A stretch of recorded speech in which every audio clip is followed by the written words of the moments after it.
Welcome back to the Sunday Scrum. I'm Carol McNeil.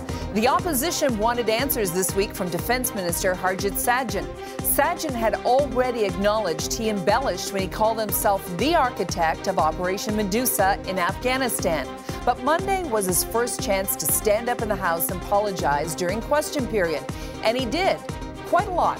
I'll show you his response to being questioned by Conservative MP Cheryl Gallant.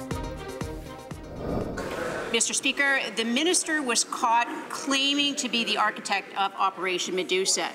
It wasn't a slip-up, it was intentional because he got caught repeating the story. Canadians deserve to know, why did he concoct the story, and how are Canadians supposed to trust this minister? The Minister of Defence. Mr. Speaker, as I stated, I'm not here to standing up to make any excuses for it. I'm here to be able to acknowledge my mistake, to be able to apologize for it, to be able to learn from it, and so I can continue to serve the men and women of the Canadian Armed Forces. Thank you. Back with me from Ottawa, John Ibbitson, Susan Riley, and Denise Ciele. All right, Susan, what did you think of the minister's apology? Contrite enough? I thought the whole question period, and I happened to watch that one on Monday. I've been watching question period off and on for 30 years, and it was one of the most dispiriting question periods I've ever seen. I mean, I think question period is really deteriorating back to to its nadir. This minister was mauled repeatedly by the opposition. He mumbled the same kind of apology. Nothing new came out of it whatsoever. It was boring, it was repetitive, it was tiresome. And this, the opposition is constantly, and it was tinged with bitterness, I might add, too, on the opposition side. The opposition is constantly crying about how they need question period, they need the Prime Minister to be there, they need to hold the government to account. You never see them doing that. All they do is ask the same question over and over and over and get the same response. It's a waste of time. We're going to ask that a question, but I want to get a sense of our panel about the apology that was given this week by Harjit Sajjan. John, what did you think? Oh, Susan's right. These rote apologies are incredibly boring, but it has become routine in this legislature and in others across the country that when a minister gets in trouble, you just issue your talking point memo and just repeat it over and over and over and over and over again and hope that eventually everyone moves on because of exhaustion. But look, I didn't think this was a firing offense last Sunday. I don't think it's a firing offense this Sunday. There are other things we need to be talking about, such as where's the defense review that's been promised that still hasn't arrived, although it's supposed to come in a few weeks, apparently. What are we going to do about a military that has 3 services, Army, Navy, and Air Force, but only funding for 2 of those services, which is why everything is always delayed and late and inadequate. These are the discussions we need to be having about defense in this country. Does firing the defense minister in the midst of these discussions promote the cause of the armed forces in Canada? I don't think so. Denise, what do you think? Do you think there's as much ado about virtually nothing? Well, the thing is, it was incredibly painful to watch. And what I actually saw was a minister who was dealing with the talking points, but not being very comfortable. And I got the sense that maybe there was some real apology and contrition underneath all of those talking points.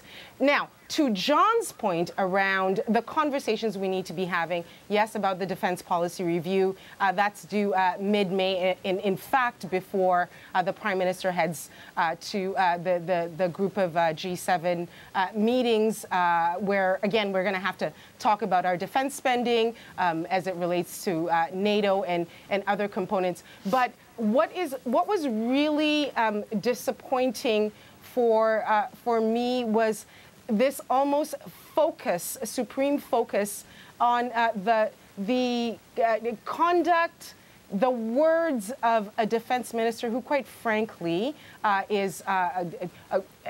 had been a great soldier, was a great veteran, right?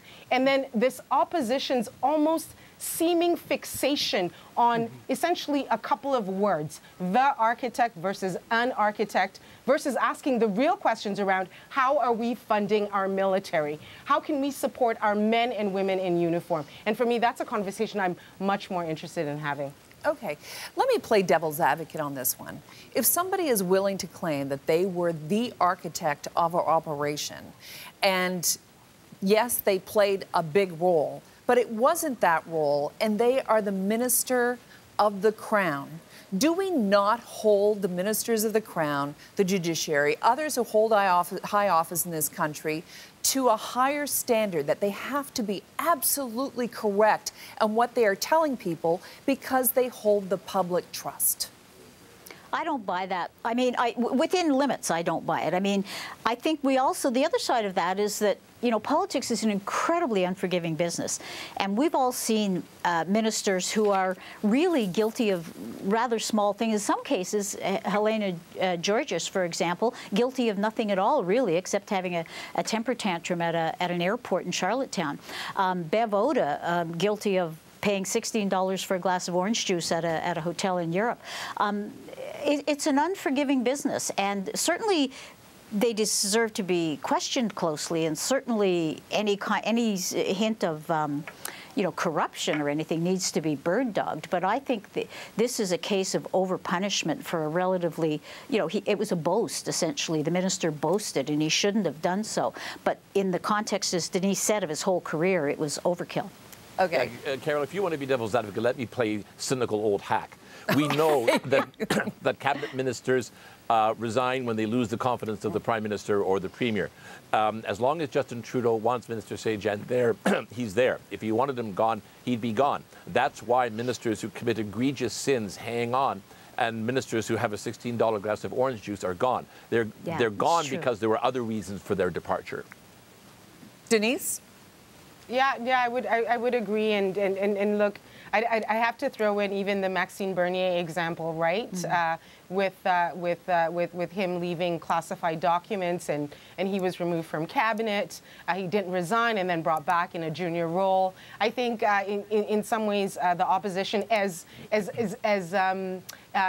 interesting as their questioning is, both opposition and third party in the House, this is overkill. Let's move on to like more substantive conversations around how do we fund our men and women in uniform more properly. I want to pick up something that you started off with, Susan, and you said, you know, how dispirited you felt when you watched Question Period this week, and also, you know, the idea of how the opposition has been handling this whole thing. And opposition members continued to put heat on the defense minister right through to Thursday. And Thursday is when House Speaker Jeff Regan's temperature seemed to rise as well. He had had enough of the heckling from MPs, and he called out one Conservative MP in particular. Take a listen to his rebuke. It is the right and the duty of the official opposition to ask tough questions. But I hear from many Canadians who are unhappy with behavior in this House, particularly heckling. And I don't think that Conservative members, like that of the member for Cypress Hills Grasslands, from whom I have heard heckle 12 times already today, would really approve of that kind of behavior. So maybe he'll hear from them. But I ask members to consider that, the views of Canadians on this, and restrain themselves and stick to tough questions. And in case you missed that, the MP in question is Saskatchewan's David Anderson. It takes more than one serial heckler to get the normally stoic speaker's get under his skin, of course, but this week there were a bunch of examples of MPs gone wild. All right, what did you make of the Speaker's rebuke of, in particular, David Anderson, calling out David Anderson? Denise? You know, he has to do that, the Speaker, and I think we'll recall that when he was sworn in, he said that really one of his goals was to improve decorum in the House. Now, looking at Question Period, it's these 45 minutes of pretty much what is political theater. It's theatrics, and the heckling, the talking back, the posturing, the name calling in some cases. This is really the only opportunity that parliamentarians have to kind of go at each other, because as soon as they exit the chamber, there's rules that prohibit them from speaking very clearly. Now, what is troublesome, though, is it takes away all of this posturing in the House takes away from the really good work that happens in committees where many of the MPs across aisles are collegial, they work together. And so Jeff Regan obviously had to do that as the Speaker, but this is not going to change. Okay, John, do you think it's going to change? No. Susan talked about the question period reaching a nadir. I don't detect that. The question period, the Parliament has been at a nadir since about the 90s. Yeah. And it's reflected, by the way, in many of the provincial legislatures as well. And it's the dirty little secret is it's what the members want. They want this environment. They want this atmosphere. The Speaker did not mention the MP by name. He mentioned him by his writing. If he had said, I name you, Mr. Anderson, then, by parliamentary convention, Mr. Anderson would have to get up and leave the chamber, and he could not return to the chamber until he'd apologized to the Speaker and had been readmitted. Do you think he should have done that? I've been arguing for years that the Speaker should do this. They did it in Ontario to bring order during the years of the Mike Harris government, and it worked wonderfully. But if Speaker Reagan just started naming MPs over and over again, expelling half a dozen a day, yes, he would soon bring order and decorum to the House, but he might also lose his speakership because the MPs don't want that. They want to be able to play in this sandbox, and they want the Speaker to let them do it. Yeah, he might be speaking to an empty House as well. I think there was a chance to improve things, even marginally, when the Liberal government arrived, when the Trudeau government arrived. You know, as you know, there's a brace of reforms suggested in the election platform, which I'm sure were attractive to people who watch closely. Well, Sunny Ways has turned into a raging storm in a matter of months, and I think everyone shares some of the blame. The Liberals have been high-handed and impatient with the opposition rather than seeking consensus, and when they pulled the plug on electoral reform, I think that just sort of really it was everybody manning the battle stations the minute that happened. On the other hand, I understand, and the opposition response has been quite bitter and petty. I think that Tom Mulcair, for example, has not been impressive in recent months. He still seems to be nursing a lot of grievance about losing to Justin Trudeau and losing his own job. So he's very oppositional. It's all oppositional, all opposition all the time. Maybe the Trudeau government provoked it, but the whole thing is a mess. And now even the mildest reform, for example, having the Prime Minister answer all questions on Wednesday, which gives a lot of anonymous backbenchers a direct crack at the PM. Even that is considered to be outrageous by the opposition. They say the government's imposing this on us. They should be seeking consensus. The government knows that there is no consensus. Guys, that's where we are. Let's just remember that this is really in terms of Canadians, the 45 minutes. Right? If they watch, like it's a clip, it is a Tom Mulcair, it's Justin Trudeau, it's Rona Ambrose saying something. And in my view, this is actually not characteristic of how the House functions outside of that QP period. Okay, well, bad behavior wasn't confined to question period this week. Here's what happened in a committee hearing when Liberal Chair Larry Bagnall tried to adjourn. Conservative MP Scott Reid objected with some salty language. 55th meeting finally stands adjourned. It's adjourned. I said point of order before you pulled that shit. We are not adjourned or suspended. That is bullshit, Chair. We're adjourned. That is bullshit. Well, we couldn't play most of it for you, and then the music started. It was like being at the Oscars and you're on the stage too long. Susan, what do you make of that? Just a bad moment, or something indicative of a bigger problem? It goes back to this electoral reform thing, and Scott Reid was the Conservative member of the committee that considered electoral reform.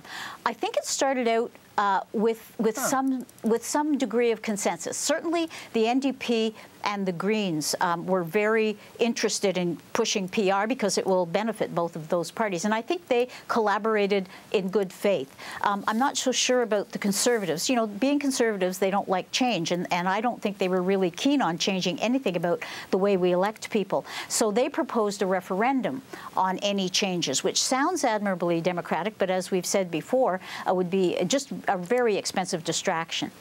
Anyway, as a result, Libs pulled the plug, and I don't think Scott Reid's gotten over that yet.